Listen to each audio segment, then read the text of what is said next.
Okay, we got Battleground 2016 predictions coming up here. I'm going to try to go through these pretty fast. I haven't covered anything WWE here lately at all. I'm actually quitting Universe for a while, and just laying back on some stuff and slowing shit down. But we're still going to do the Battleground predictions. Probably not do a review, and I haven't done a review in months of a WWE pay per view. We're just going to do the predictions though, because that's something short and easy to do. First match, Becky Lynch versus Natalia. I don't really care. No one cares. Natalia's in it, so no one gives a fuck. Um, Bad lighting here. Maybe that'll light it up a little bit more. But I'm gonna go with Becky. I don't care. I don't even know if I'll watch that match. I might. I might not. I don't know. I didn't watch NXT this week. I haven't watched too much wrestling this week, WWE, because it's been shitty. I'll just go with Becky to win. But fuck it, Becky. Next thing, the highlight reel with Randy Orton. Very simple. I'm going to talk shit on Brock. Brock maybe shows up, maybe not. Randy Orton RKO's Jericho. That's how that shit's going down. Damn it. United States Championship match. Rusev versus Zack Ryder. Oh, jeez. Okay, if Zack Ryder doesn't win here, I will be in a bad mood for probably about the rest of the year. So Zack Ryder better win this goddamn title. He's got the opportunity now. Ryder can win, but I honestly don't think he's going to win because I think Ryder is going to team with Mojo Rawley on SmackDown with the Hype Bros now that he's showed up. So I don't know. I guess the Hype Bros are going to become a tag team. Maybe Mojo could wrestle singles, but I doubt it. So I'm going to go with Rusev to retain. And pretty much what it comes down to, stupid Nat, pretty much what it comes down to is with, just slap myself, but there's a freaking gnat on my face. God damn it. Next match is the Intercontinental Championship match, The Miz versus Darren Young. And what this comes down to is if one champion retains and the other one has to, or if one loses the belt and the other one has to keep the titles in balance. Because right now the United States title is on Raw, but Rusev is facing a SmackDown superstar in Zack Ryder. So if Ryder wins, the U.S. title goes over to SmackDown. Right now, SmackDown superstar The Miz has the Intercontinental Championship. Darren Young is on Raw. So basically, for these titles to stay balanced on each show, either the champions both have to retain or they both have to lose, which makes me very interested in this scenario because The Miz has had the belt for quite a while now. So he could easily lose it to Darren Young. Plus, they're trying to give Darren Young a proper push now. A crowd's behind him. I'm okay with Darren Young. I can see him winning. But the thing is, then that means Zack Ryder has to win too. So that's what makes this interesting. And, you know, just to switch things up, just to fucking switch things up, I'm going to say Ryder and Darren Young somehow both pull off a victory. So Zack Ryder will be the United States champion on SmackDown, and Darren Young will be the Intercontinental champion on Raw. So the titles will switch places, because if you remember back, Rusev was defending the United States title on SmackDown in that big main event. So I'm thinking like maybe they're going to make the U.S. title the main title on SmackDown, just to try to give it more hype. I don't know. If they're going to do that, they should put both the U.S. and the Intercontinental on one brand. You know, maybe The Miz retains and Zack Ryder wins somehow. Or maybe they're going to switch it around and the SmackDown title will stay on... I mean, the WWE title will stay on SmackDown. But, no. I honestly think they might be bringing in another WWE Championship, which we're going to talk about that in a few seconds. Because I have two options of how that match is going to end. Next, we've got Sasha Banks and a mystery partner versus Charlotte and Dana Brooke.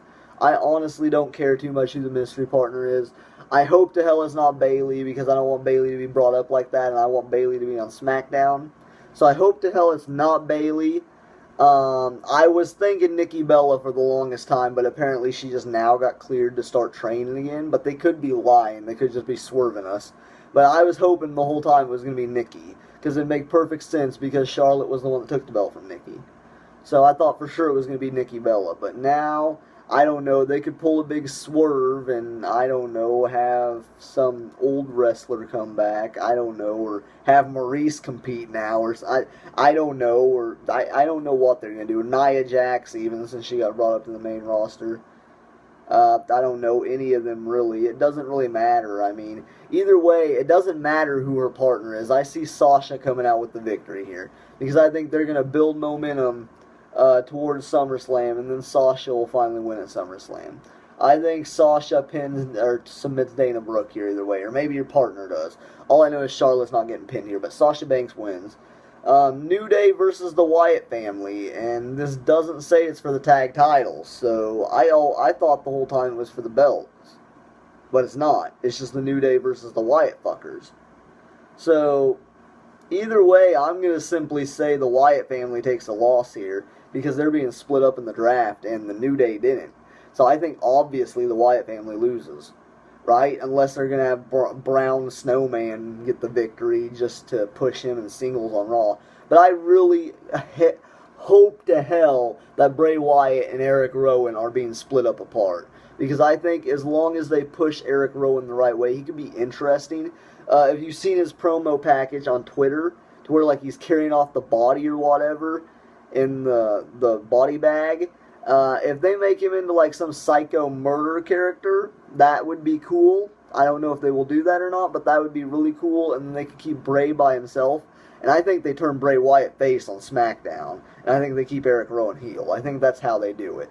And then when Luke Harper returns, him and Rowan will go back to tag team action, and then Bray Wyatt will still be by himself. That's what I think is going to happen. But I think New Day once again becomes victorious, and they defeat the Wyatt family. They conquer the family, which will be very interesting. Then you go on to Sami Zayn, Kevin Owens. They keep saying this is going to be the final match in their feud. I almost want to think they're going to have one more match at SummerSlam, and if they do, then Kevin Owens wins this one here.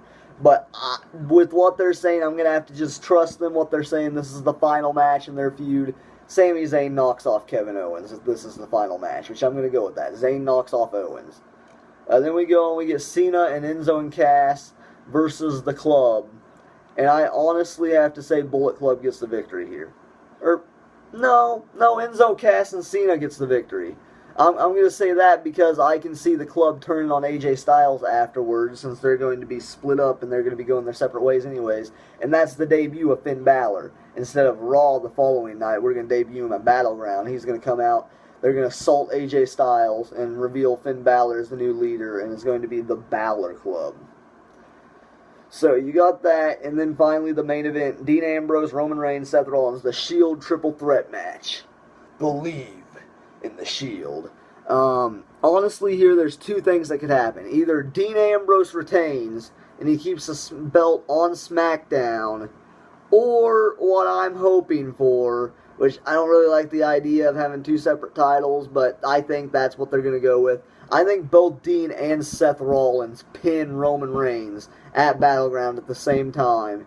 Dean Ambrose is elected the champion on SmackDown because he was their guy and he won on SmackDown, so Shane gives him a belt.